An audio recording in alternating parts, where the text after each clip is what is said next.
Jingle bells, jingle bells, jingle all the way. There you go. You're having it. There we go. Exclusive. Oh, mate. It's exclusive. Super interesting question, isn't it? 25-30% increases month on month, and we were watching it in real time going, this is fucking outrageous. It's the riskiest contract a contractor can be on.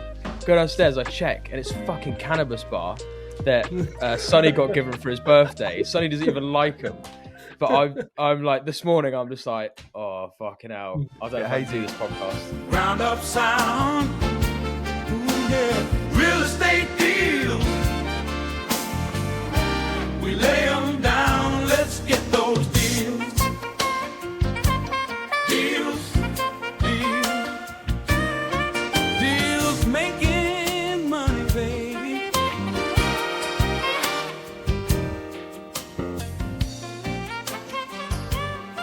Episode 18, welcome back. Right, as I say, we are episode 18. It's 18 weeks to Christmas. How quick is this year flying by, man? And literally every single week we're doing these, I'm like, fuck, is it another week that's gone already? Well, you said it now, Stu, so there's a 18 penalty weeks to about Christmas, boys. Before December. You have to sing a Christmas song. Go on.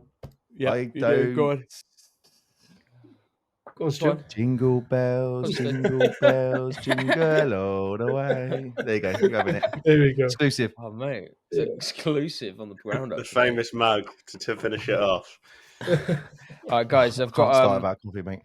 guys, I've got to be transparent with you this morning, yeah, because last night, yeah, I had a Look, long his- fucking day his yesterday. webcam's frozen. I get back in late. Cliffhanger. Got to be transparent, yeah. Do my right. Right, you froze. Wait, mate, my Wi-Fi shit this morning as well. What's He's he engaged. doing? He's got a baby on the way. Yeah. You're so hung fuzzy, over? right? You look like you've come from No, worse. 2005. He's moving to the moon. It's worse this morning, boys. Yeah. So late last night, yeah. Off my run, finished, and I'm like, right, fucking hell, ground up in the morning. I need to get to bed, but I was like hungry. I wanted something, yeah. Go into the fridge, and I'm like, oh, let's buy a fucking chocolate sweet. Snap off 2 rows, chom them down whilst walking upstairs, brush my teeth, get into bed, and then I am twisting. I'm twisting all night, and I just cannot understand why. I'm twisting my shit off.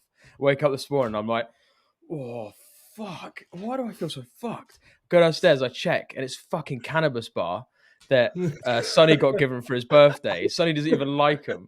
But I'm like, this morning, I'm just like, oh, fucking hell. I don't know how to do this podcast. Hazy is like mate. understating it. Yeah, I had 2 rows. You're meant to have one piece, and that will like twist you out. Oh, mate, all night I was just like, fuck, ceiling was Walking spinning. back down the stairs in slow motion towards Mate. pod. So this podcast, we've I got thought I to just got ask really really ill, complicated questions. Yeah, go Yeah. for it. You're not going to get much Really out of making me to today, work. boys. Yeah. You should be So extra, anyway. you should be extra laughy today, Ryan.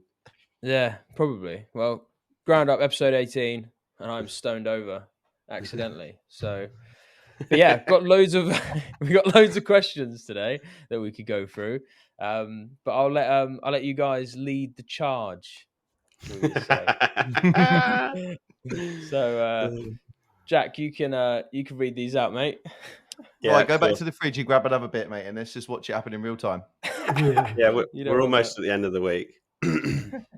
So, thank Have a you day very off. much for the questions. We had quite a few questions in this week, so we're going to fire into questions. For anyone out there listening, this is a free opportunity for you to get 4, well, I can't say it for myself, 3 really good, sharp minds on your questions. So do put questions in because we enjoy them. It makes it more adaptive for the audience, and hopefully we'll get a few decent answers out of Ryan today.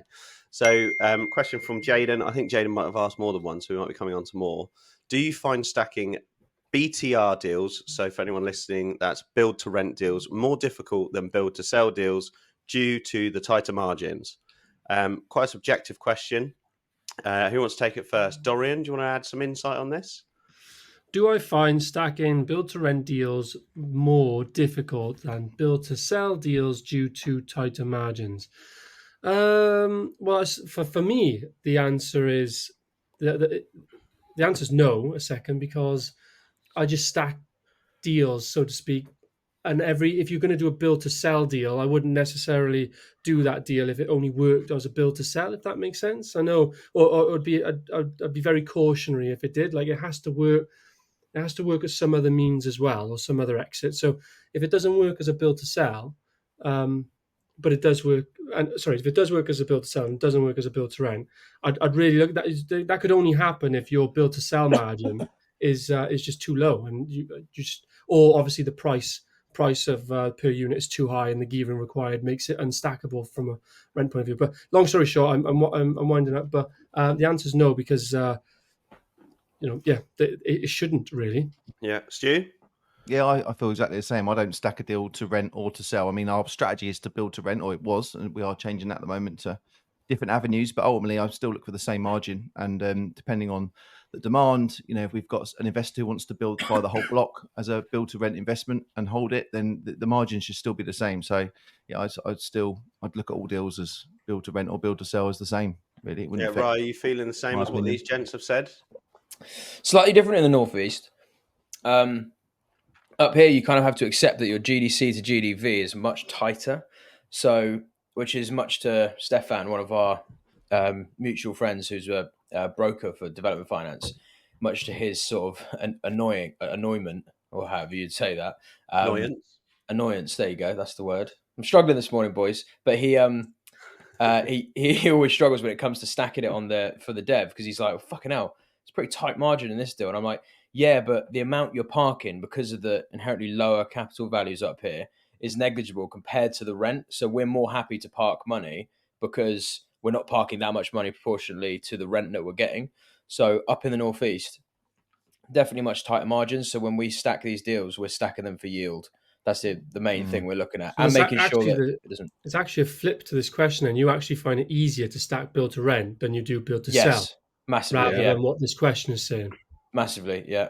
Yeah, I mean, that was going to feed on to my feedback. I believe that the most common way to make a BTR or a build to sell deal work is where you're traveling geographically, purely because everything's pinned on gross development values.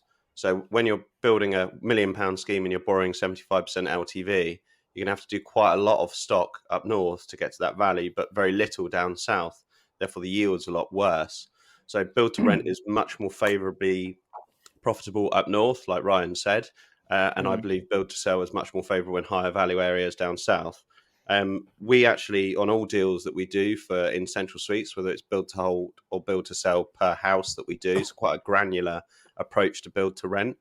We actually just do 2 tabs. Once you've got your acquisition price, your construction price, and your exit on a sale, it doesn't take very long to duplicate that tab and replicate a hold model, like minutes. So we always do both, just in case we flip. And I'll rephrase that, actually, not flip, because we do flip, just in case we transition between a strategy before we've even bought it or in a conveyancing process. So I think if you're going to do purpose-built build to rent, you've got to kind of, big PBSA schemes or big build to rent schemes, is probably a completely different approach. But if it's an individual house, I would just recommend doing both on every deal anyway, because you're protecting your exit. Your purpose built BTR stuff, whilst it's like different slightly in nature, the fundamental is still the same. It's GDV led. So with those purpose built high rise build to rent, you're going to want an end user, a buyer, an institutional fund or whatever, and you need the price agreed before you do anything. Before you won't get funding until you have somebody agreed to buy, unless you're experienced in it anyway. And that alone will tell you, will be the guiding star really of if the deal works or not.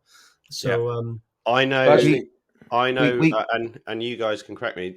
I know very, very, very, very few developers that actually do new build, ground up, build to rent. But pretty much everyone that I know that holds stock is either in a niche strategy, whether it be social housing, service accommodation, or something like that, or they're in conversions and refurbishments, not in new build to rent. And the only ones that I know that do it, it's institutional money led, so they have the client. They forward funded deals. They don't really own it, or if they do own anything, it's a really minority stake that they have involved in it. So that's which Daniel Laville, who we all know, does Anthony. Anthony, sorry, fucking hell. Anthony Laville does all the PBSA, and he makes it work, doesn't he? Yeah, that's But what it I is say. PBSA. That is purpose built, and that is Yeah. also a niche strategy within student Yeah. accommodation. Student Yeah, So agreed. If you just did apartments as a new build strategy to retain, I just don't think you could ever make it stack with the no, debt levels you have to. you're better off pocketing the margin and moving on to the Yeah. next scheme. Most But of the deals that we look into, we only focus on the ROCE, which is the return on cash employed. So we're always looking at the back end, going, right, if we refinance this, we take out 75% mortgage, how much capital we got to leave in the deal, and what is the return we're going to get from that building being let? And that really is the only number I'm interested in, because capital appreciation is going to happen anyway. And if we can get most, we're looking at sort of 50, 60, 70% ROCE. So, we're out in less than a year on most of our deals, Yeah. if we have to leave any in, and then it's a free building producing income. So that's We're really our strategy in property.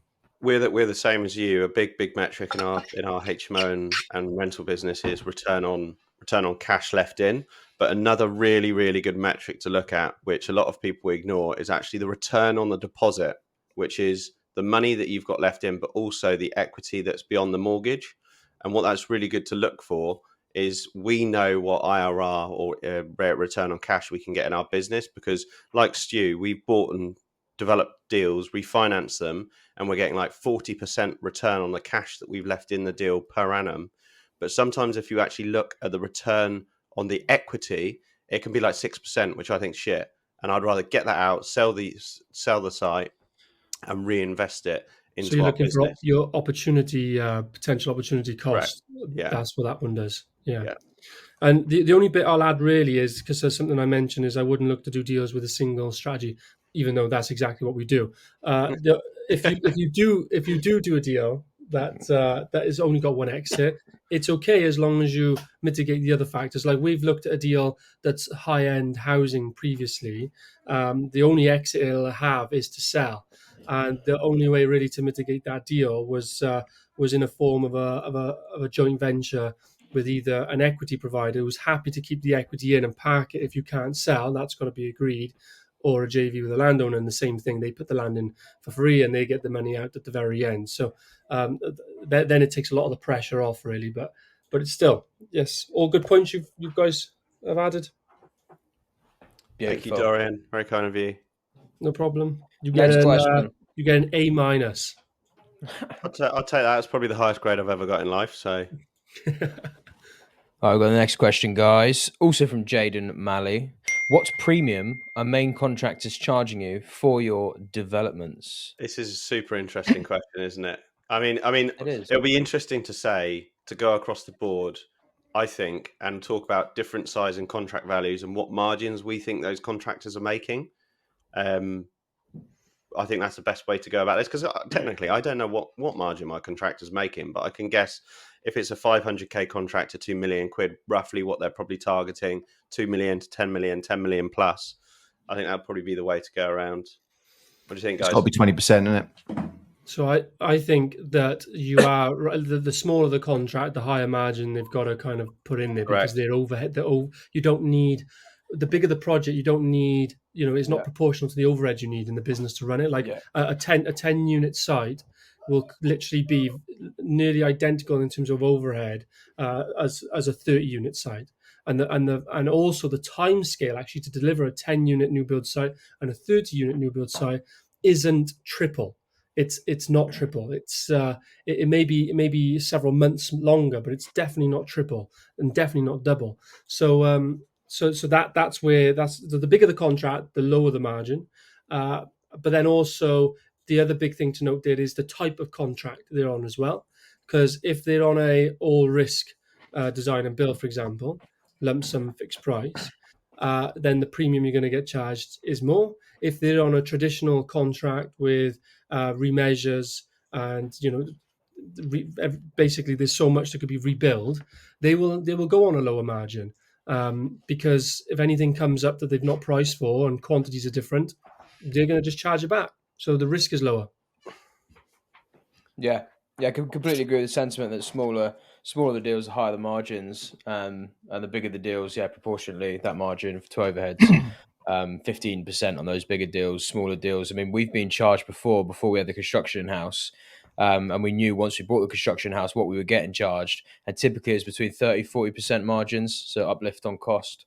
was what we were getting charged by, like, your dad and lad builder sort of team. Yeah. Mm. Yeah, I mean, some trade packages can even be making 30-40% on each segment of the bill, but as soon as you start going Specialist, yeah. main contractor, it's I agree with Dorian, up to 20%, up to probably even maybe a £1 million contract, and then it starts tethering away significantly on what margins, like we've seen.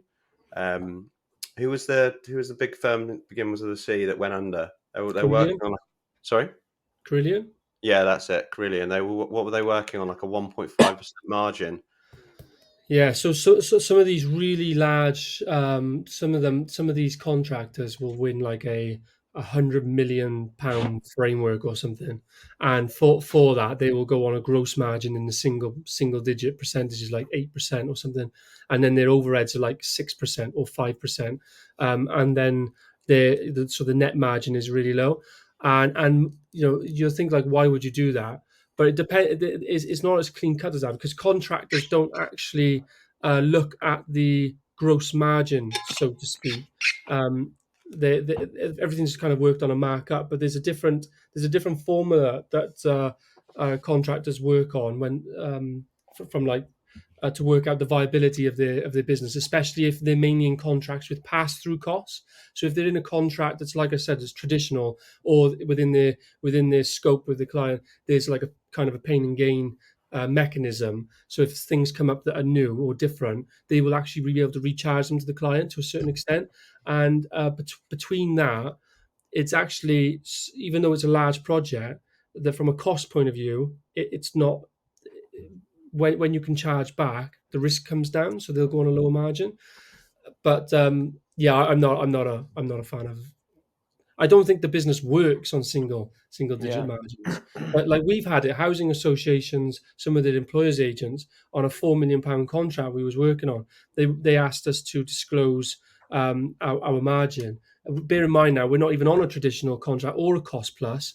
We're on a JCT design and build fixed price lump sum.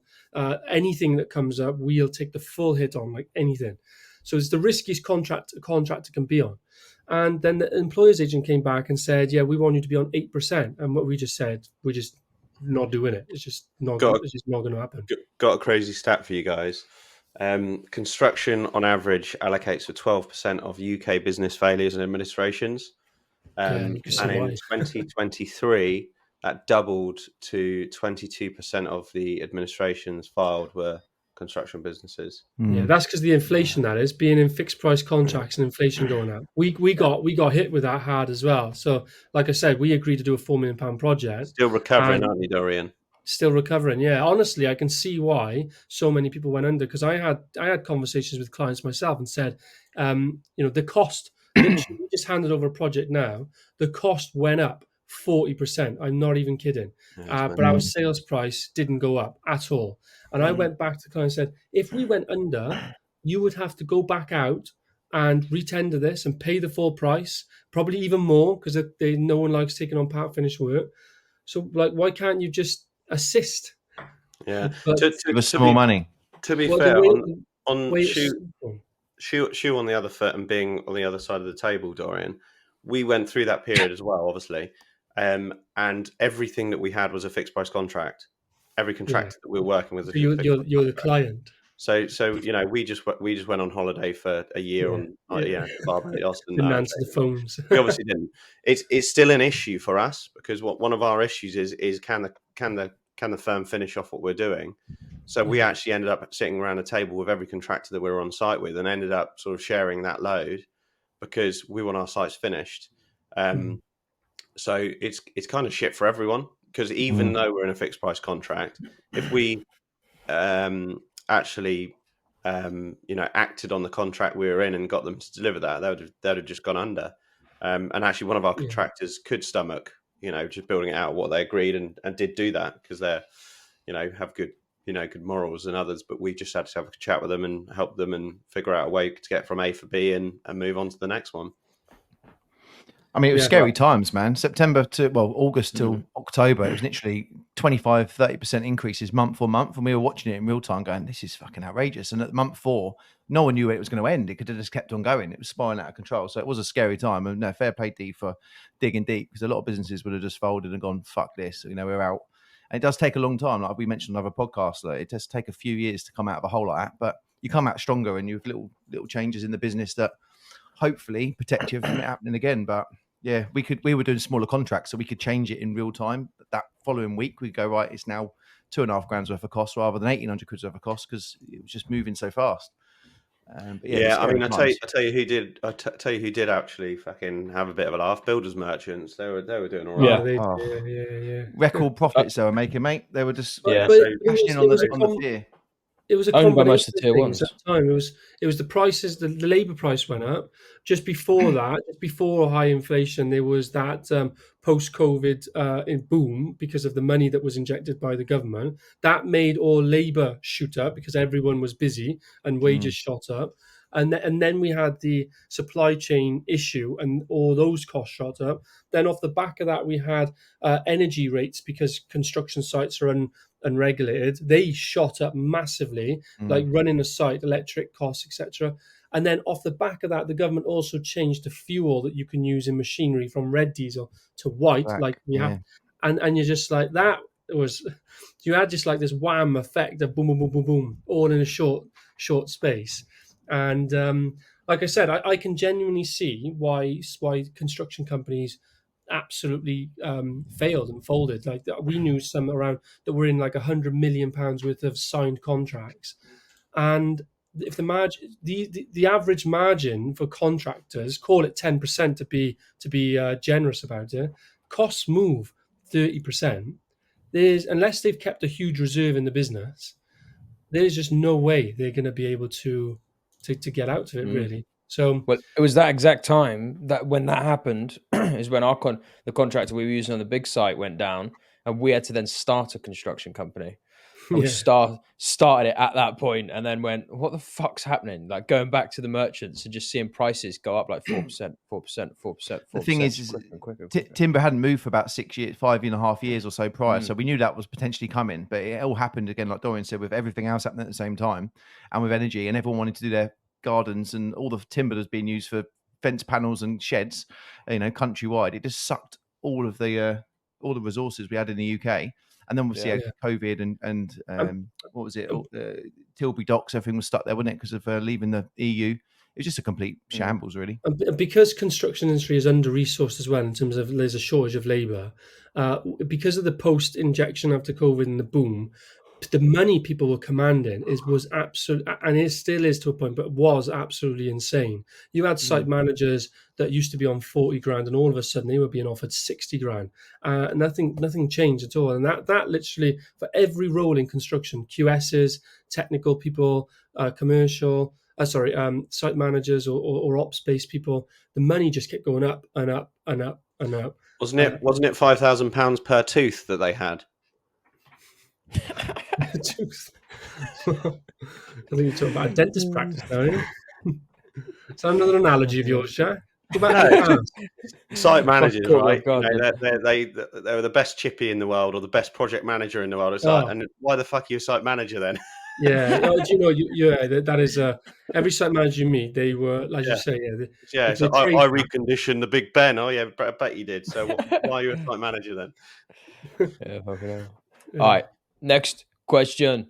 This is from Thistlerock _property. Thank you for your question.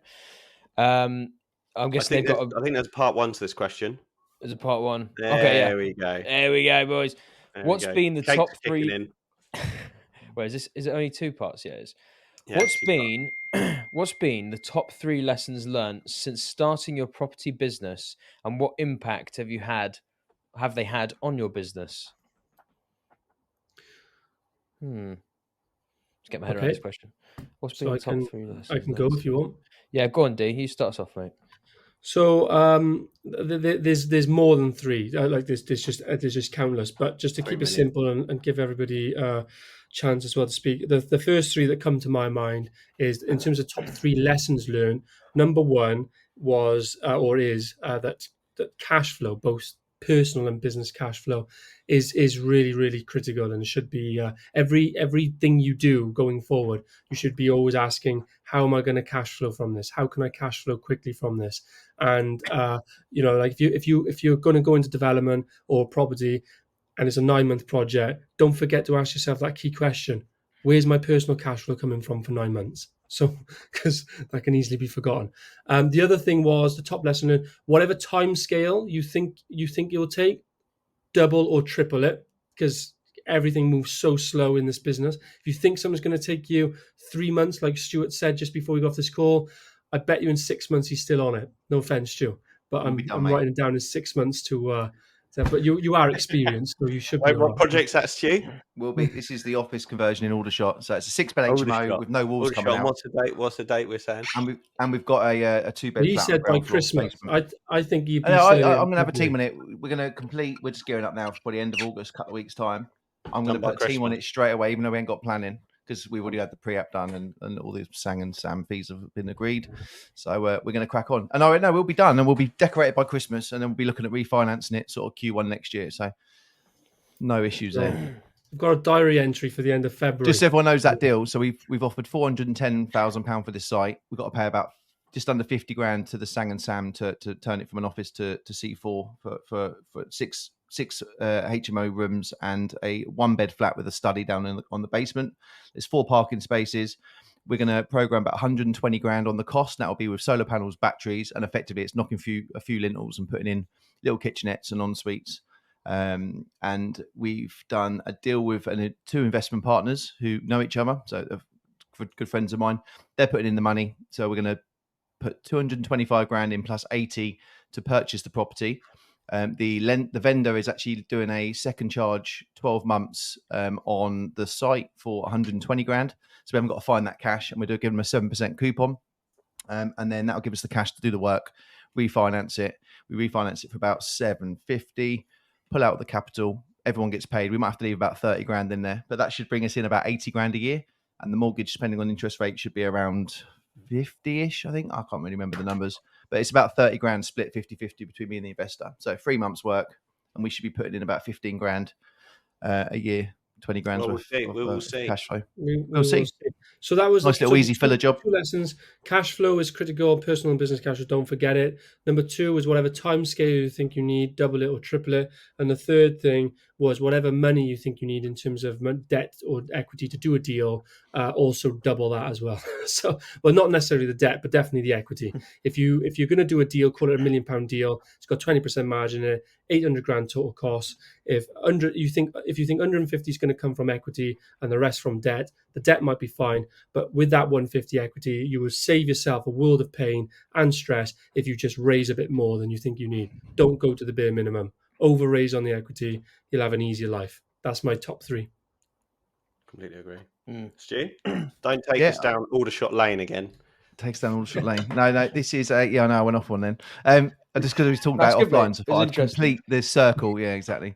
I just literally wrote these down here. I would always pay attention to adapt the plan. So have a journey in mind, but don't be scared to adapt it. I think some people can get quite rigid in a journey that might not lead them down the end result they want, and then they haven't got the pride's too high, or they've told too many people about where they're going and it's actually the wrong way. So the next point would be to stay lean and don't overexpand, take more staff on. I looked at a startup company on Instagram, I think it was last night, and they had like 30 odd staff. I'm like, fucking hell, you've been going 12 months and you've definitely gone for that. Look at us, we're a big company, we've got all the signs on these lovely new buildings and stuff, but turnover is vanity ultimately. And I think it takes you a first few businesses, it takes you a bit of time to realize that, because when you start a business, you go proud and you want to show the world and you want to take more people on and build the team, but actually you're just building up turnover, which is going to put a lot more stress on you in the longer term. And then, like Dorian said, cash flow, or change mine to profit first, because yes, you've got to focus on your cash flow, but more importantly, you've got to work out exactly what profits you're going to make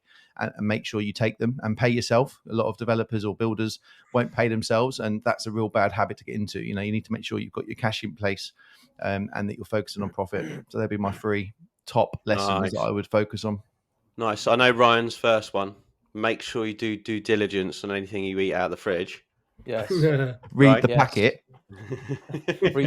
Read, boys. Yeah, learn how to read. Yeah, my 3. I mean, bar cash flow, because obviously that's just ubiquitous for everyone. Cash flow. I would say, completely agree with Dorian. Always raise more equity than your forecast shows initially, because that's stung us multiple times on multiple projects. So yeah, raise more equity than you need. I don't think you can learn that loads, Rye. I've done the same. I've taken What do you too little equity. You just don't until you learn it. You just don't know what to ask for. Oh So yeah, you can look at a deal and go, I think Yeah, I need yeah. that. And actually, well, you really wish you asked for 30% more. And probably the equity partner would have paid 30% more. I would. Now they want a coupon. I think there is a way to forecast it, though. And I think Jack spoke about this before. I think a few years ago, actually. Maybe I think I heard Jack talk about this. And so your feasibility sheet, when you run the initial numbers at high level, will show you how much equity you need. If gearing it up 65% LTVs, whatnot, you're borrowing debt finance and everything else. Then another sort of tab you can add in there within that calculation for equity capital requirements is a percentage of the construction works. And we have ours now always at 20%. So 20% of the construction, regardless of LTV checks, just 20% there. And ideally a cash funded purchase. But we can do that up here because our purchase prices are a lot lower. So in the south, this might not work as well.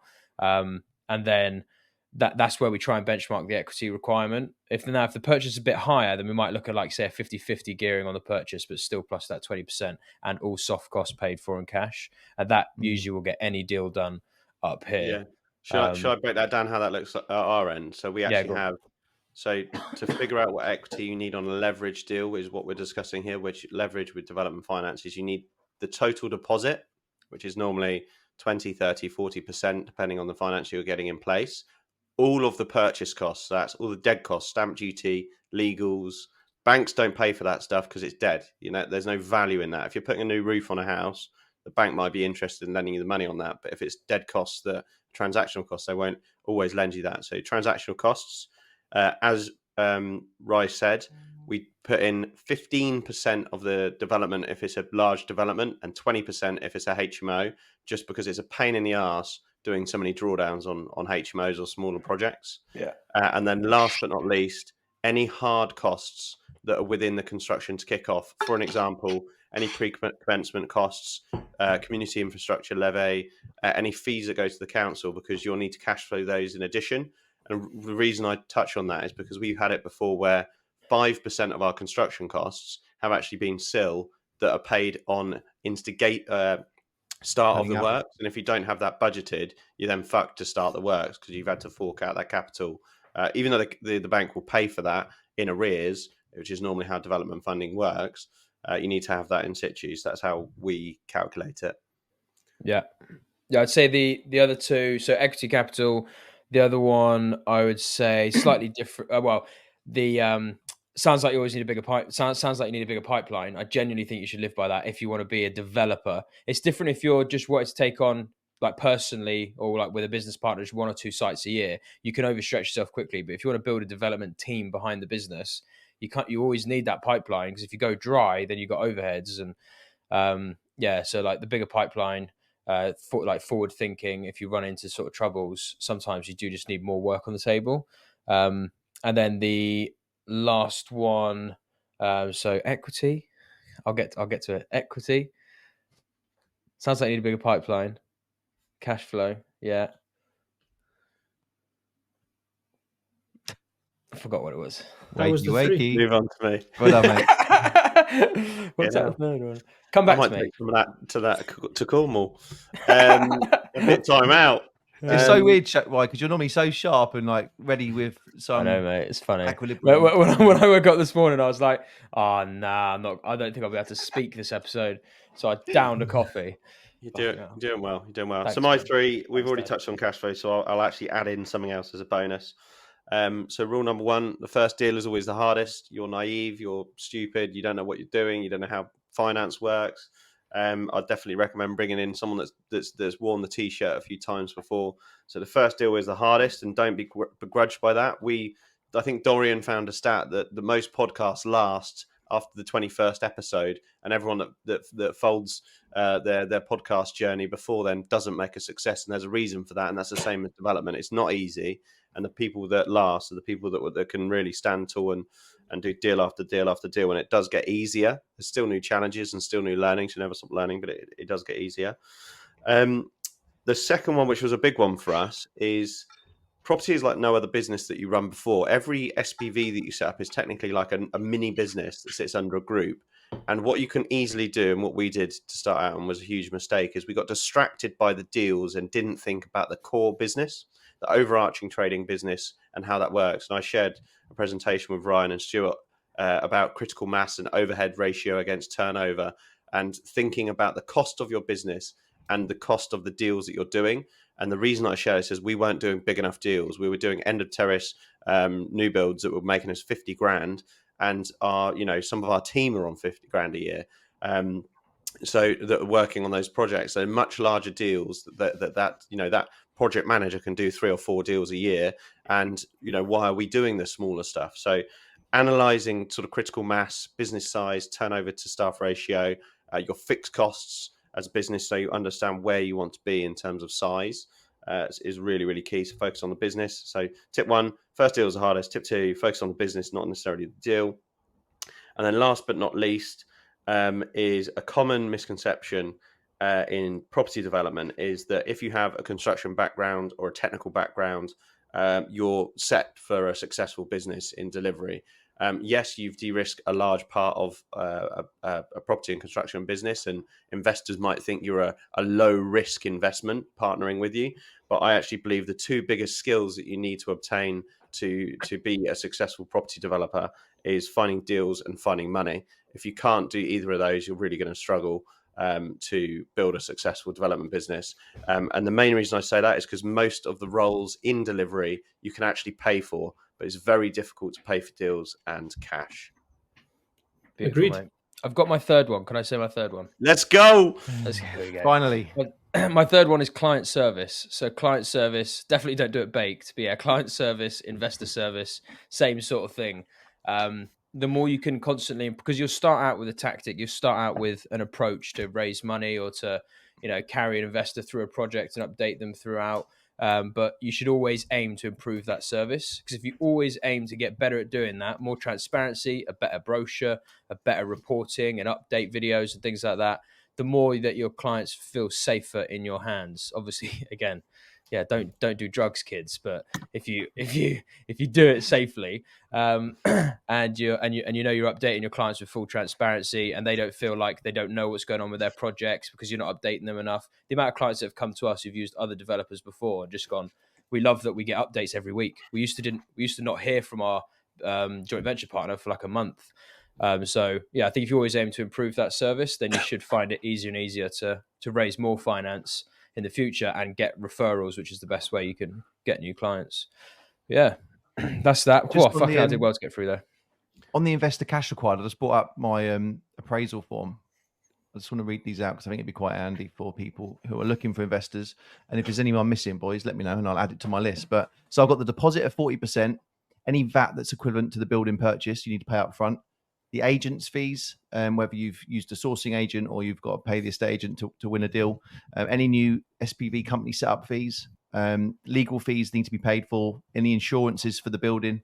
You've got stamp duty needs to be paid. Pre-planning fees, so all your planning applications, all your third-party consultancy fees, all your detailed design fees, your pre-commencement fees, demolition fees, and pre-build contingency, which is obviously a cost on top of your drawing services. So that's sort of a list really that I use, and then I sort of bundle that together, gives me a total number, then I'll actually go out and look for that amount of equity, because you're going to need that money along the way, and if you don't use it all, you can just chip down your debt costs.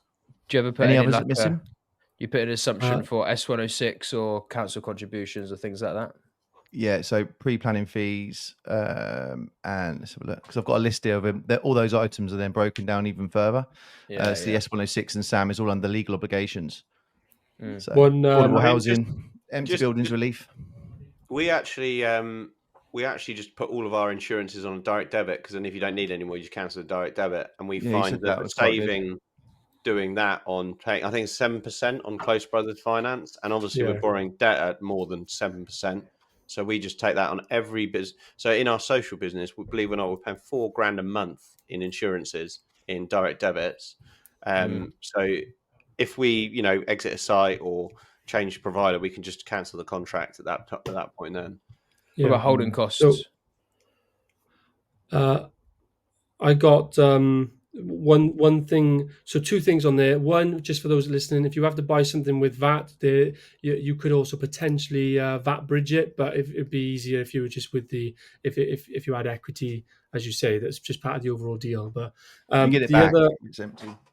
But yeah, you get it back. There are VAT bridges out there that will bridge the VAT. So the other one is sometimes, depending on the lender and depending on your stage of your business, and if you're going to be taking a fee from the development, that may not be funded by the development finance company. So if you're going to be taking a PM fee or even a sourcing fee or whatever, these fees, if the lender believes that you're connected to them, then they may not pay you for them. So every lender's a bit different with that, but that's the one thing to note.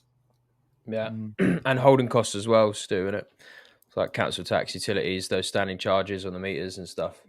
Yeah, especially empty business rates, shit like that. Stacks up. All right, next question. What are we saying, gang?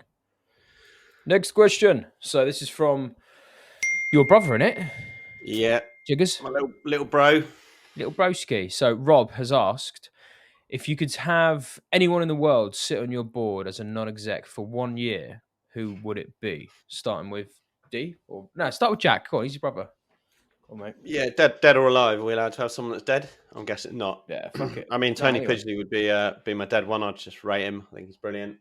Who would I have? I mean, it's difficult for us because there's a development firm actually based near us, and it's a guy that successfully sold a development business privately for a serious amount of money, and he set up a new firm. So I feel like that experience of scaling a development business successfully, selling out, he sold out for 400 million, and he set up a new development company.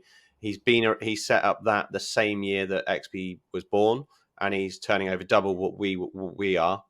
I mean, obviously you'd expect that, but I think someone like that, so not too big like National Home Building, like the Barretts and the Crest Nicholsons of the world, but someone that's kind of the biggest fish in our pond, I would say.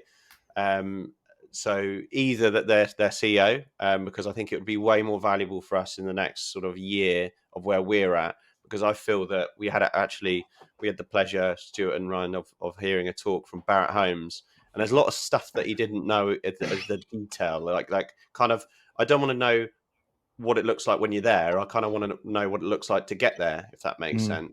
Yeah, and I feel that when you're a large, he's a very, very, very small cog in a very, very big, well, the biggest machine in the UK for development house building. So probably someone like that that's turning over double what our business is. The company's called Troy Developments. The CEO is a really admirable guy. He's kind of doing it for fun, and he would just have a really well-oiled machine. Turnover of about 80 million in year 6, and I think he's got about 20 employees. It's quite a lean outfit, doing really good stuff, product led, really good business model. That would be my answer. Go on then, D. What are you saying? So kind of on a similar line with Jack there, that my instinctively, there's not, I can't really pick one very specific. There's some that are dead, there's some that are alive. Then my brain starts going cynical, just exactly what Jack's done there. It's like straight away I was like, well, it would be nice to have somebody that's like, led a huge house building company, but then straight away you're realizing, one, we're in just in a completely different time now, and two, I've known from my experience that when you speak with somebody that's really gone far down in their career and very experienced, the advice they're giving isn't necessarily relevant to the stage we're at right now and how to get in hindsight. They more likely, they advise not to take the risks, the same risk they took. And a bit of luck on this side, but it paid off. So I don't actually know if that would be as valuable. I think Jack's right in a way that a company that's double or triple the size of where you're at that would be really interesting and useful.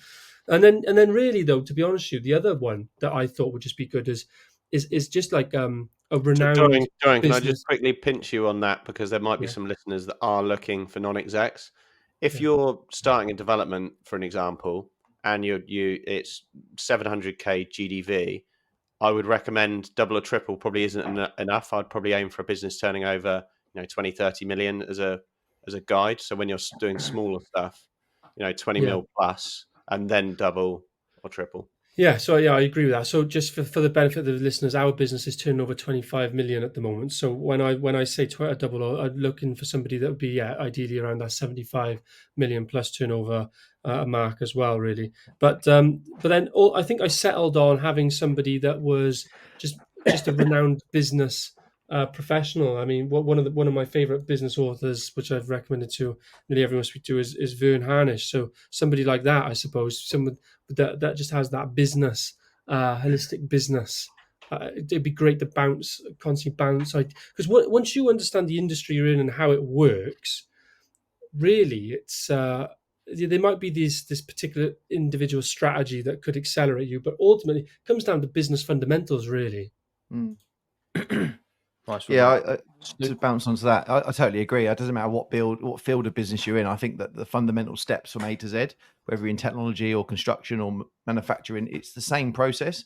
You're just changing the material. I mean, if I always wanted to know personally Richard Branson, I think growing up and reading his books and getting into business from a young age, it's sort of one of the first people you go to. Everyone knew Virgin, and I've read every book and every word he's ever written, and love him. Obviously, growing up from moving past him, I would say another key mind that I would love to have on my board would be Steve Jobs, because he thought so differently. He changed the world, in my opinion. And even though he was building a product and a technology and mobile phones, you could take that same mindset and apply that to any business. And I think that if he was around the table and we were bouncing ideas off it, there could be one or two system and the way you can build it from the outside in, and what the customer journey is. Or if, we want to build communities basically, and build communities that will thrive. And I think he would look at it in that end, what we're trying to achieve over the next 20 years, and then work backwards. And then you'd have strategic planning and work out exactly what part of the country you want to develop. And it would just be a massive asset,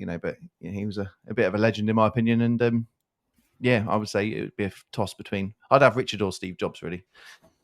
Both of them would add some value. First name basis. Richard. If you're watching this, mate, tap me out. I'm Stuart Superman. I'll get the Barbie on. Project in Aldershot. Come on board, Richard. I'll fly over. It's fine. So yeah, Richard, tap me out. Yeah, I think my answer would be slightly similar in a way. Richard Branson, Steve Jobs, Elon Musk. If I could have a year's worth of consultancy with them for my business, I think I'd fucking take it. That would be that's one way of answering it. Another way of answering it would be more pragmatically, because we are thinking more and more about non-execs. We've had a few people lined up who have been lifelong friends of my dad's in the city, and one of them, his job is to go into FTSE companies and troubleshoot them, and they're struggling companies, and he'll go in, strip them of assets, reconfigure the business, find all the weak spots, and turn it back around, working sometimes on behalf of private equity and big PLCs. And someone like him is just a very good friend of my dad's. We really want on our board at the right time when we're ready. We're not ready. We haven't been ready for him, which is another thing about non-execs. You could outgrow them, or you could bring them in too prematurely, where their expertise might not actually help you at that stage. So I don't know what you guys have to say about that, but I do think that non-execs, you kind of want them at a certain period in your business, and then you might need a new kind of non-exec to help you with some other new issue if you're starting to become more corporate or employing more staff, or you want to do M&A, which is why we want this guy, my dad's friend, on at some point when we want to start looking at the business group in more detail and have more middle management and stuff like that. So yeah, that's probably the more pragmatic way I'd answer it. But if I could literally pick, I'd take Elon Musk and just go, yeah, come sit with me, boy, and let's figure out how to turn this business into £1 billion business. I'll just borrow $1 billion off him. Build on the moon. Can I just touch back on Barrett, because I did what I found interesting, because he did sort of explain in a high level term, didn't he? I can't remember his name. What was his name? The guy was Steve. Was it Steve? Was it? It was Chris Webb. Chris Webb. that's Oh it. yeah, Chris, that was it.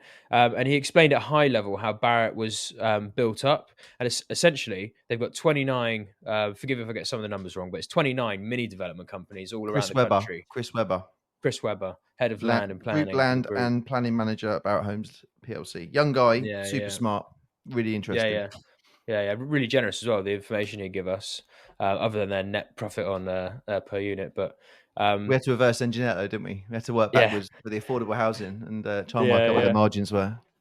Yeah, that's good. But anyway, so he described Barratt as being essentially 29 different divisions or different development companies all around the country with targets of 500 to 750 units per region that they're in, and they cover obviously every square foot of the country. They literally have everything locked down, and usually they've got 7 different sites in those regions. So it's kind of like having an individual development company. That's running 7 sites, 750 units, still a pretty, that's still a beastly development company. Then they've got 29 of them all reporting into a head office where he's situated, where they're then looking at, all the data, come up with new templates and strategies and methods, aren't they? And just sort of repurposing that back out to all their different tentacles around the country. So when he broke it down like that, it sounded slightly more feasible, manageable. How that business could be built, because it is just to read to read that list out quickly. So Barratt Homes Development, largest UK-led housing developer in the UK, 14,000 completions across 2023, 2024, active from Exeter to Aberdeen across 29 divisions and 6 regions. So I think they had 29 sectors of the country reporting to 6 regions who then they could manage. From their HQ, Barratt Homes, David Wilson Homes, and Barratt London, and then they got the commercial arm, Wilson Belden, and land promotion, Gladman arms within the group. So they sort of cover everything, don't they, from every square inch of the country, which is pretty cool. Yeah, they bought Gladman, and they're buying Redrow, I think, at the moment, or they're trying to merge. Well, these companies are made up through acquisitions. They didn't scale to 29. They set up some, but I think especially about 20 years ago as well, there was a big spree of acquisitions. It's how Persimmon came from nothing and scaled up as well. That's what it is, isn't it? But that's the Dorian play, isn't it? He spoke about that, D. This Chris guy did actually talk a little bit about that, and he said when they look to acquire developers, they're mostly looking at their land and their secured in their pipeline, and they're just looking at what do they have rather than their ops. Looking at the stats, so Barratt Homes deliver over 5,000 homes per year. 5.2 billion pounds worth of homes per year, and then 7th in the running of most delivered stock in the UK by a development business is Redrow. So they're buying the 7th highest delivery and adding to their tally of their own as well. And you see it in the news at the moment about the Crest Nicholson thing going on at the moment about the offers for them to be bought, etc., because there's just these mergers happening to create these really large, super housing development companies, and it's so. But also the barrier to entry now for small SME developers to scale up to a regional level themselves is incredibly difficult. Do you think it could go pop? There's a bit of a question. Do you think that, typically when some of these companies get so big in any given industry, they get laced with debt eventually because that drives shareholder incentive, and there's other financial mechanisms that get used behind the scenes, isn't there, to sweat these assets, and then there could be a bubble that's created. Do you think that we could see a bubble in these big, or do you think they'll always get bailed out? I think all the big boys have got such a big reserve at the top. They've made hay while the sun shines, and they are pretty astute. Even Chris said they've got 3 billion in their bank account. Yeah, that's like that. Imagine looking at that in the morning. To hold 50% of your turnover in cash reserves is fucking unreal. Yeah, like we were talking about last episode, we try and hold 3 months, but we end up holding 1 month because we're investing in bits and bobs around the sides. That's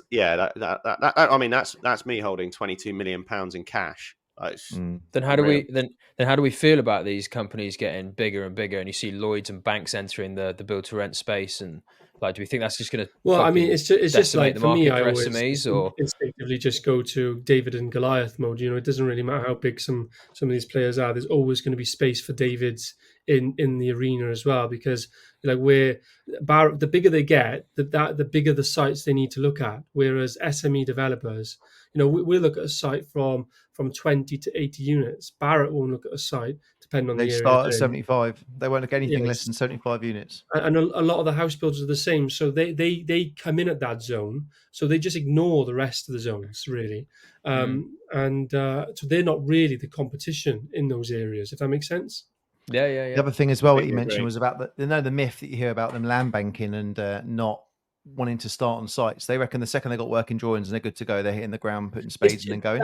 That's because they get a permission for 1,000 units, and then that's classed now as they've banked 1,000 units and not building it when they are. But their build rate for is probably 75 to 100 a year type of thing. So it's going to take them 10 years to build it out.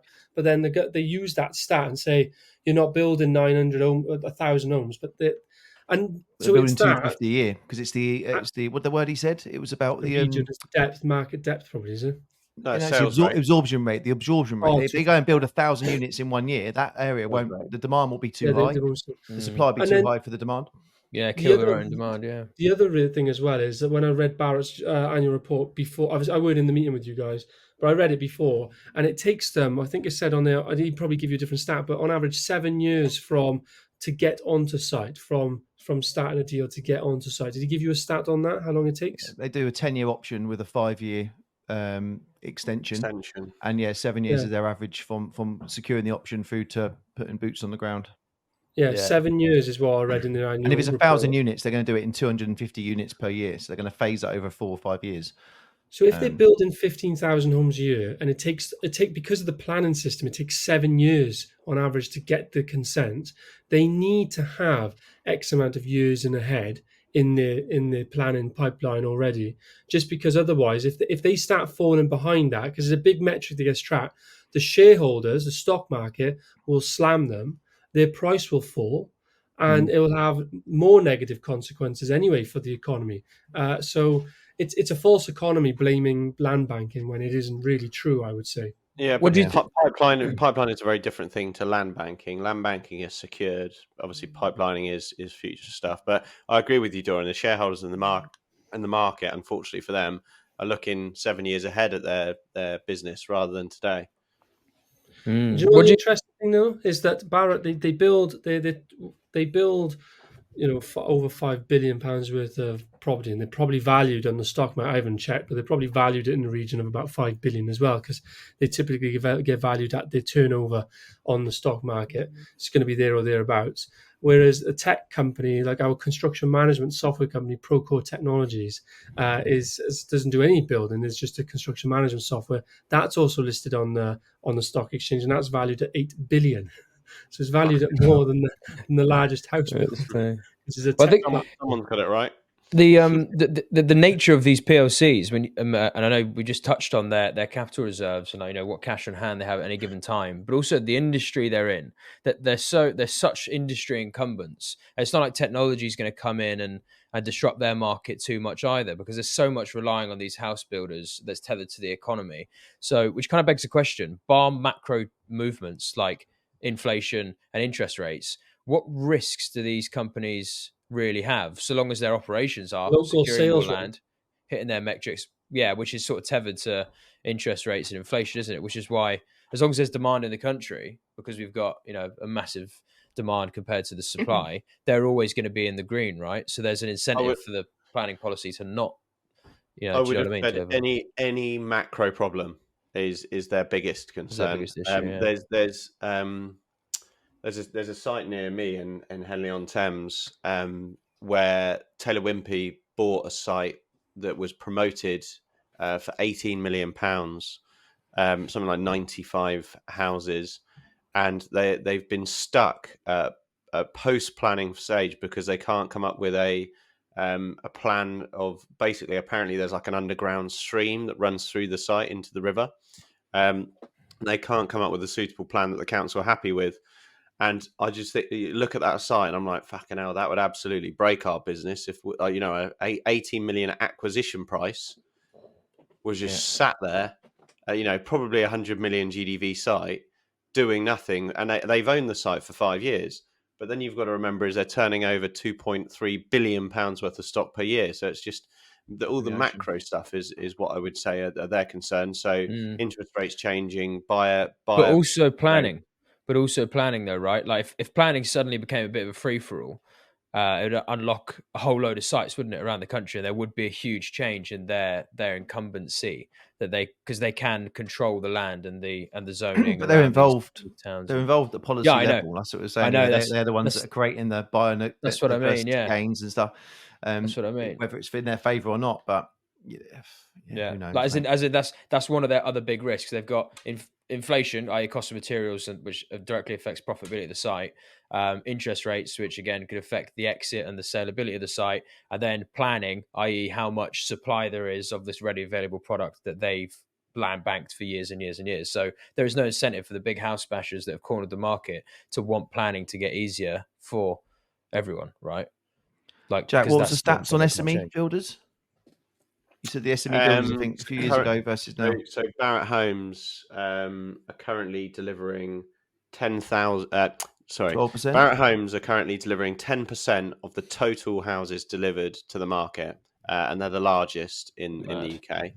And SME developers 10 years ago were delivering 40% of the housing stock that was delivered to market, and today we're delivering 20%. So it's halved in 10 years. And we're not building more either. It's not like our market share has it's like our market share has gone down, like even in like just volume as well. Because it makes you think that the house builders make the planning system more complicated to take a bigger market share and to make it harder for SME builders. That's the real question. Because if they're involved at the policy level, they could be putting in all these different reports and have made it so complicated that squeeze the market in their favour. Yeah, which, and also they're expecting it to take 7 years, where we're expecting it to take 7 months. Yeah. We need to start. The second we get planning, we need to get going. The cost of cash is so high. We have to get going. With all the discharge conditions or not, you've got to crack on. So, cracky. Well, speaking of cracking on, next question. Empire Homes Group has asked us a question. Thank you for your question, and thank you for everyone that's asked the question today. What does a typical day in the life look like? Go on, Stu. Start us off this one, mate. Well, it normally starts with 2 shitty nappies at like 5:45 in the morning. A little bit dry Cheerios while you try and have a shower and get ready. Off to drop nursery at about 7:45. It used to be the gym, nice run, bit of music, podcast, but it's nothing like that at the moment. And then it's straight to either the office or to a customer appointment or to site.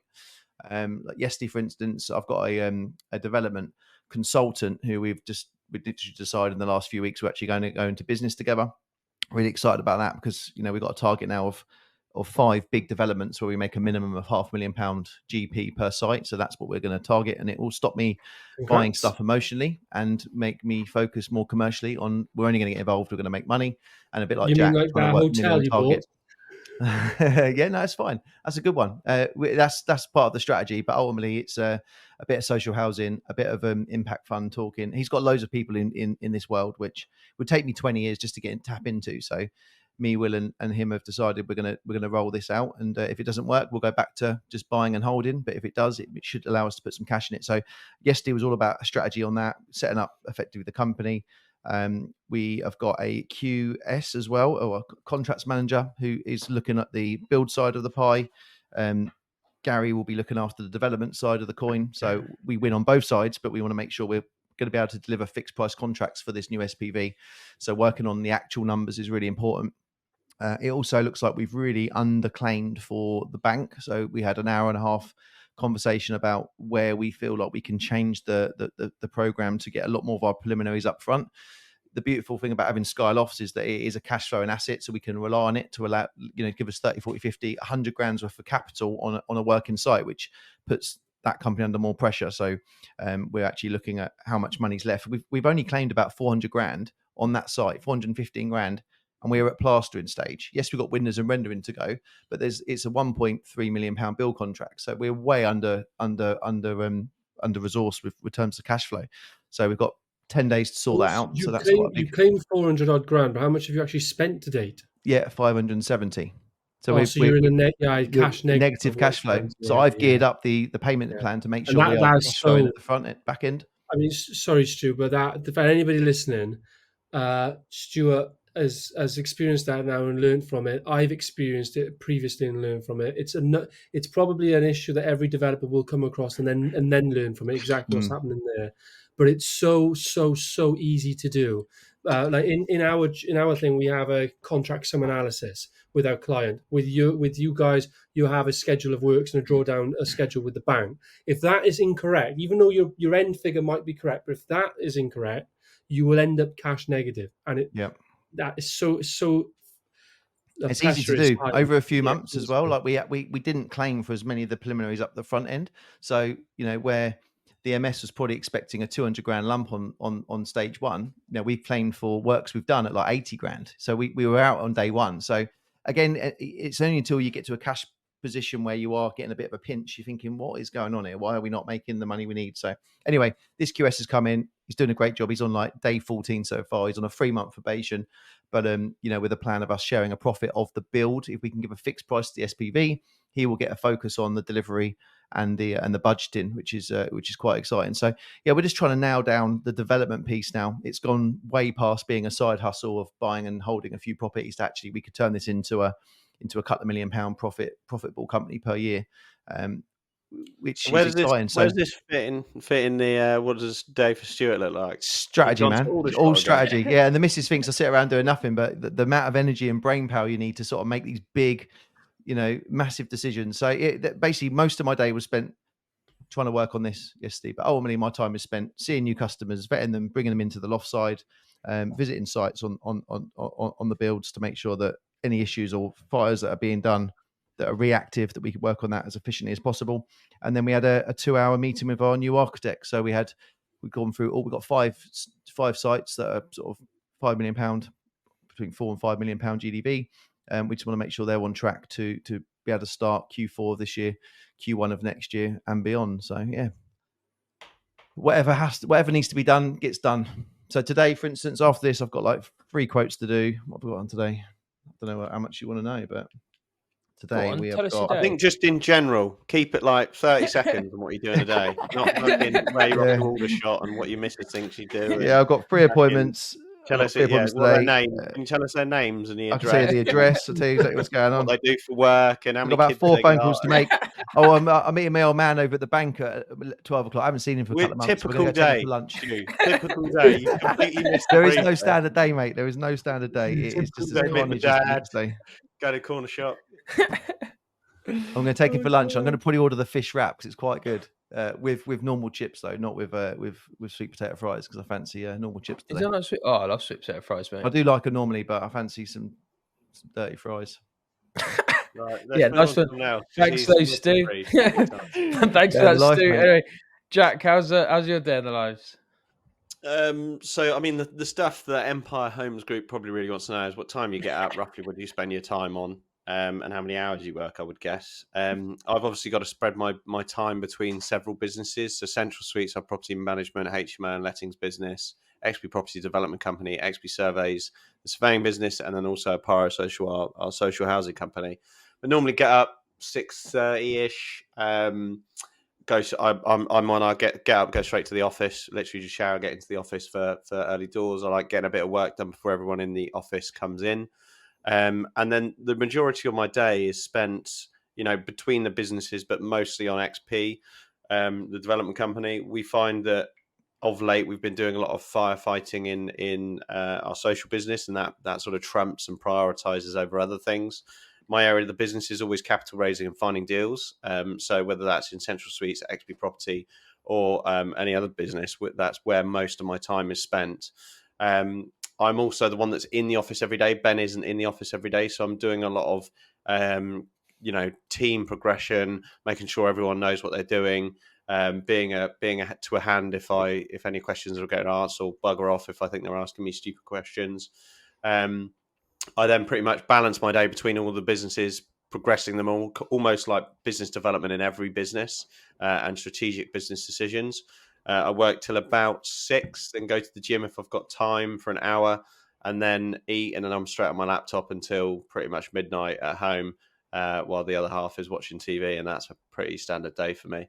Yeah, but what are you doing today? Who are you meeting today, Jack? Typical day. What's going on today? We've actually got a really cool. We've actually got quite an exciting. We've got 4 interns from Reading University working for us at the moment, and then we've also got a new guy joining on like he's a pretty senior guy from the city, but he wants to learn about what we do. He comes from a very different background, more of a banking background. So he's kind of coming in to help us on a lot of things that we're probably bad at, and we're teaching him on how we acquire sites and take sites forward. So he's starting today. He's called Andrew, Nice, mate. which I'm super excited about because he's young, hungry, switched on. He's definitely going to bring some value to us, and we're definitely going to bring some value in exchange. I suppose that just goes to show like the power of building, a reputation. People approach you for these types of things. What's a high level job role for him then? What are you planning him to do with a banking background? So he wants to roll up his sleeves and be like. So in the acquisitions team is myself and then Aaron, who used to be a qualified QS, and we sort of trained him up to some degree to basically try and do most of my role, and he's really good at it. So he's basically going to be feeding in under Aaron, doing a lot of the running around, calling agents, basically pushing the pipeline and learning up the tree of how we handle things. I only really handle like the last 10% of the acquisition process now. So I come in and make all the pivotal decisions. I think that acquisitions is a balance between science and art. You can bash the numbers all day as long as you want, but there is an art to get something over the line with an agent. And sometimes it's cheek, sometimes it's fear of loss, sometimes it's strategy, sometimes it's asking the right questions, and you can't really teach that. So he's coming to have a look at the full perspective of acquisitions. We've also got a database which we've been threatening to hit up for like a couple of years, and it's propcos that have ceased trading for 30 years, but they're holding stock prerequisitely to that. So we want to, it's like 4,000 landlords that haven't done anything with their stock in 30 years.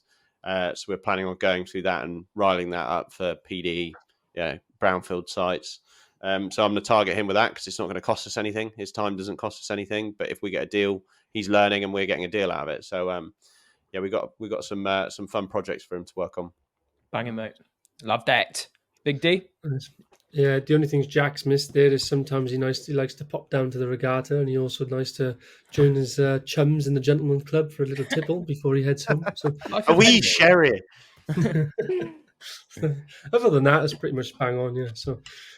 So again, I'm going to keep it as broad as possible because a typical day for me is I get up around about 5 a.m. now. It used to be 4:30, but it's about 5 a.m. now because my gym doesn't open until 6. So I found myself just like lagging in the car park for half an hour, which I didn't really like. So anyway, I get up about 5. I get ready, sort my prep out for the day, get to the gym for about 6, and then I try to do that every day, Monday to Friday. But diary dictates. But the typical day is I'll do that, and then I'll be in the gym then until about 7. I'll either go in the sauna or just have a shower and come to the office. I'll be in the office for then maybe for about anywhere between 7:15 and 7:30. It just depends on the time and how I'm feeling from the gym. Then my day will begin, and my typical tasks in a day are all centered around those 4 pillars, really: strategic, people, cash, and execution. So I'm doing, and my tasks really nowadays from my position revolve around meetings, updates, reports, and then like other tasks. So typically I'll have either ops meeting, management meeting, or land meeting, or cash meeting, or update with my HR manager, update with my groundworks guy, my construction guy, commercial. I'll be as updated as possible, really. My job is to have as real-time information, really, and see what's going on versus what should go on. And then and then I'll also do some site visits 1 day a week. And then in my other time, then I'll do things like this, like we're doing today, or is more like the strategic stuff. So I'm reviewing our kind of business plan, and from all the updates I've had, are we on track or not? I'm reviewing the KPIs and OKRs, are we where we need to be in, and I'm working out what needs to change, and then implementing that. I'm dealing with fundraising. It's pretty much me in the business that deals with fundraising. I'm reviewing deals potentially, or I do that in the meetings. I have a shareholders and fellow director meeting. And then the other time is spent on strategic relationships, collaborations, opportunities, networking, and just that side of things. So that's pretty much how my day is structured. And then I'll get home from the office, anywhere between on average it's 7 o'clock. I'll get in. On average, I'll get home at 7 o'clock, and then I've got 2 kids, 6 and 4. So I spend some time with them until they go to bed at about 8.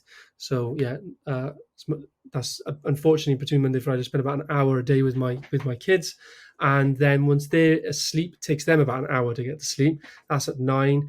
Then is trying to switch off somehow, or not switch off, or I'm doing other things, because otherwise I'll do dodge actors. I'll end up working. I don't like watching TV Monday to Friday, so I'm currently learning to play the piano and the guitar, so I'll do that, or I will catch up on stuff if I need to do so.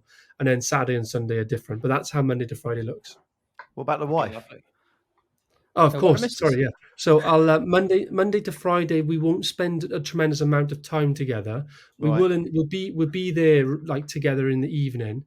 But problem is with me, Monday to Friday, I'm hyper focused and zoned into like a work mentality, and I spend a lot more time with them now on Saturday and Sunday than I did years ago. So it's Saturday and Sundays are a lot more family oriented for me now than they used to be. That's good. That's mate. my biggest problem, is the which is balance good. between work and Trying to get that life and balance, wife. yeah. It's I difficult. struggle to flip between work and family. I like work, so I'm either all in, or I'm all in on one. Or does that make sense? Yeah. I struggle with it as well. You know, you're in your day-to-day life, you know, being sharp, solutions, firefighting, and then you go home and you've got to be feelings and soft. And I struggle with that. I just go, you know, like, you know, what, like my wife You would catch start giving me, like, solutions rather she than just says like listening. something like this, and I'll be like, well, what do you think you should do? Because I say that to my team, like, what do you think you Yeah. should do? Because it's just Yeah. obvious. Yeah. Don't speak to me like that. They just want to be heard. They just want to be heard. They want to be told or nice. solution That's right, yeah, focused. Yeah. Listen to my complaints. Why was yours, mate? Yeah. Get So stoned. This is my complaint. Most days I do everything I can to try and not fill up my calendar. I want empty calendar as much as possible, mostly because a lot of my time is spent on marketing and strategy, and because we've got a group of businesses, there's a lot to think about, and it's kind of on me to think about these businesses, their growth, how they're interacting, where the problems are, and then I can spend my available time going in and sorting things out, like the new Monday software update that I've just done. That took me about a week. So, and if I didn't do that, it wouldn't have massively improved efficiencies before we've got this huge wave coming in. So I'm trying to always focus on having time for strategy, and then there'll always be meetings that I'll have to do. So Wednesday's a busy day for meetings, and then there'll be ad hoc stuff like after this, going to meet a client, go around a few different sites, which will be interesting. And then this afternoon I've got free because I need to do an R&D claim and get into the guts of that, and some cash flow modeling for construction for the next quarter. So those sort of things I like spending my time on, rather than say back-to-back meetings or doing stuff that I could otherwise get other people in the company to do. And I'll start my day at 7, usually finish it around 11, 12 o'clock at night, and try and get 7 hours sleep. But I do like in the morning having a good solid hour of just me time before the day starts. So up at 7, half hour, shower and change. And then before up till 9, I want to just be able to either read a book, check on the news, listen to a bit of a podcast, just get my brain sort of tuned in before I start taking inbound or having to speak to anyone properly and shit. And then each day is just different, really. Wednesday's the only day that's pretty consistent. It's department meetings, and then trying to troubleshoot where we can, and a bit of forward planning for the next week. That's me. That is Nice. Working on the business rather than in the business. on the business, babes. Yeah. that is the trick, though, isn't it? The second you're on that business, mate, it's beautiful. I hated being when you're a rat on that fucking hamster wheel and you're running around when you're early stages building a business. It's just brutal. I love a few bits in the business, but yeah, you don't want to. You want to dictate when you go down. You don't want to. You don't want to be dictated. Yeah, to. like, You sucked in all the time. Yeah. I spent an hour and a half on the phone with Barclays the other day because nobody else could do it because they had to speak to me. So otherwise they were going to close our account. And then, so fine, begrudgingly I rang them, and then I got Brian, passed you like need 3 to know. people You need to callbacks. find another Welsh male and just give me a date of birth. Fuck it, find a But that, honestly, doppelganger. that there brought my whole mood down for the day, having to deal with that. Yeah, I hate Oh, that yeah. shit. You were asking me to call you, and I can't even get through. Like, I said, Yeah, I hate that stuff, mate. But anyway, and then they wouldn't go. Sorry, I got to finish this rant now. go on. You were Then they past the wouldn't. monkey. Then they wouldn't go through it with me on the phone. They had to send it to me via email. So they sent it to me via email. Happened to be a secure email. I didn't have the password. Had to ring back another half an hour. Oh, Sent that her the does password. matter. Sent it on the phone. Great. Phone the code down. Hour later, it didn't come in. Had to ring back again. I don't have the passcode. Oh, right. Okay. Well, I'll send it to you, and this time I'll stay on the phone with you. And it's just thinking, If only there was a peer-to-peer banking network that we could all trust and use. That's the Only point. there was one. We haven't mentioned Bitcoin this episode yet, Stu. I said to myself, I'm going to mention this week. I haven't mentioned Bitcoin. anything. Just wish there was a push protocol that we could all rely on, which didn't require intermediaries. But fuck the banks. Yeah. Bitcoin forever. Actually, can I say one more thing before we leave? Yesterday, I used for the first time. So any ChatGPT lovers out there, listen to this episode, and I know some of you guys obviously love ChatGPT as well. You must go and try Grok 2's update. So Grok 2 is Elon Musk's AI embedded in Twitter. If you've got a premium account, you can use Grok 2.0, and it's such a different experience to using ChatGPT. I'd say it's just as good, but it's really real. It's really like speaking to a human because it's got no filters, no PC control, nothing. It's super honest, super like rough with like how it responds to stuff. It doesn't hide anything. It's not being polite or trying to kiss your ass. It's like really good, thorough advice. So it's such a different experience using Grok 2.0. Well worth giving it a bash. And it's just come out recently. Anyway, a little update. Cool. Right, guys. Awesome. Nice episode. We release these episodes every Thursday, 5:30 a.m. on YouTube and Spotify. We've hit 400 followers now on Instagram, which is great. Thank you very much if you followed us. Over 250 subscribers. Love that. Thank you for Surely engaging with us. we're three episodes off being successful if we're on our 18th. We are. 21 we got to get to, haven't we? Then we're famous. Yeah. Beautiful. So when does this next series end? Is it the 20th episode? Because we did 10, didn't we? 12. 10. We said we'd do 12. Was it 12? Yeah, we said we'd do 3 months worth, yeah. So 24 if we're doing it in quarters. Cool. Okay. But yeah. All right. Thank you for watching, guys. Drop us some comments. Big love. Bye-bye. Ground up sound